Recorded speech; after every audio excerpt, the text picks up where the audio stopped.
A royal logbook from 1881 contains a ghost ship sighting recorded by a future king, witnessed by 13 sailors. One man died shortly after. The entry was edited under direct supervision of the British Admiralty. The original unredacted manuscript has been held in the restricted wing of Windsor Castle since 1883.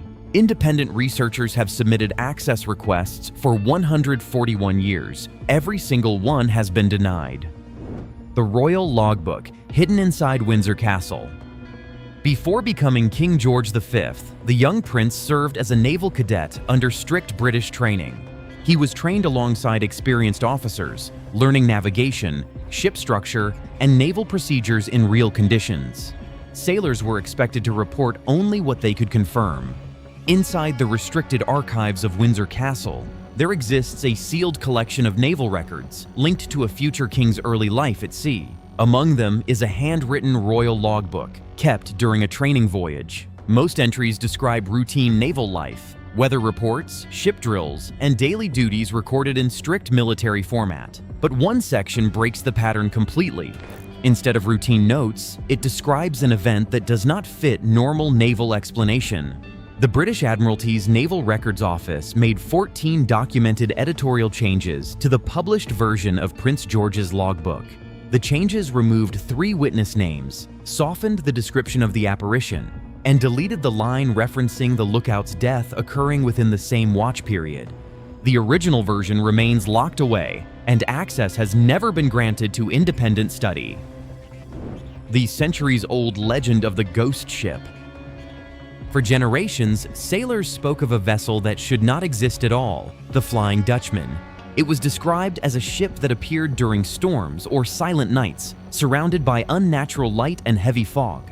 The legend traces back to Hendrik van der Decken, a captain said to have defied a deadly storm and been cursed to sail forever. Across centuries, reports of the same phenomenon appeared in different regions and navies. Sailors described a glowing vessel, sudden appearance, and disappearance without trace. These accounts came from multiple cultures, including British, Dutch, and Portuguese crews. Even respected historical writers like Sir Walter Scott referenced maritime stories that matched the same pattern. The idea of the ghost ship became part of naval tradition, especially in long voyages where uncertainty was common. A silent night at sea with no sign of danger.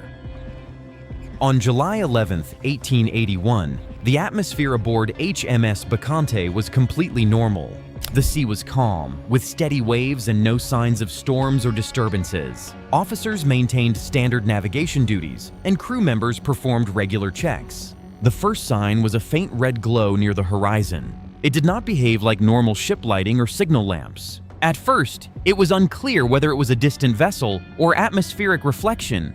But as the glow intensified, a structure began to form within it. Masts, sails, and rigging emerged, as if being revealed rather than arriving. The ship seemed too close for normal navigation distance. There was no sound of waves breaking against a hull, no fog distortion, and no visible source of propulsion. What they were seeing did not match known maritime behavior or optical expectations at sea. 13 sailors witnessed the same impossible ship. What makes the event historically unusual is that the 13 sailors observed the same ship simultaneously from different positions on board. Each account was recorded independently, yet descriptions matched in core detail. A fully formed sailing vessel, illuminated by a red glow, appearing directly within visual range.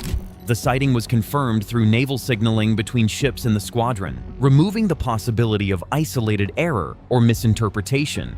Among the witnesses was the young cadet, later known as King George V, whose presence added long-term historical significance to the record. This was not a single observation. It was a synchronized report under disciplined naval conditions. The consistency of the accounts is what gives this event its lasting weight. The lookout's sudden death that follows the sighting. Shortly after the ship vanished, attention shifted to the foretop lookout, who had first reported the sighting. He was stationed high in the mast and responsible for horizon observation. Moments after the event, he fell from his position and died instantly upon impact with the deck below. No mechanical failure, storm activity, or physical disturbance was recorded.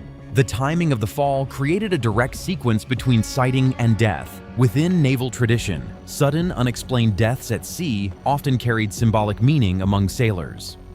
The Admiral's unexpected collapse. After the voyage. After the squadron returned to port, the commanding admiral who oversaw the voyage experienced a sudden illness. He had shown no warning signs during the journey and continued duties after docking. His condition worsened rapidly, leading to his death shortly afterward. The lookout died within 4 hours of the sighting. No injury was logged. No illness was recorded in the ship's medical ledger for the 72 hours prior. The British Naval Medical Office closed the case file in 1882. The cause of death listed, undetermined. This second death extended the impact of the incident beyond the sea, thereby causing unease amongst sailors. How the royal record was quietly edited and softened. When Prince George's logbook was prepared for publication, editorial adjustments were made under official supervision. The published version maintained the sighting but removed intensity from the original account. Fearful or uncertain wording was replaced with controlled naval language. The purpose of these changes was to ensure the record remained acceptable for public viewing and institutional reputation. Researchers comparing draft materials with published text have identified differences in tone and detail. Some sections appear shortened or carefully rephrased. The result is a version that confirms the event but limits its emotional and interpretive impact. The scientific explanation introduced after the story spread. After the account entered public awareness, a scientific explanation was introduced, a superior mirage, also known as a Fata Morgana. This phenomenon occurs when layers of air with different temperatures bend light, creating distorted images of distant objects. Ships beyond the horizon can appear closer or differently shaped under these conditions. However, this explanation was not part of the original logbook or naval discussion. It emerged later, after the story had already circulated widely.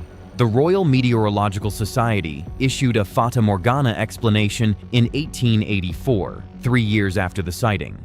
The report was commissioned by the Admiralty. No independent meteorological analysis has ever been permitted using the original coordinates logged by Prince George that night.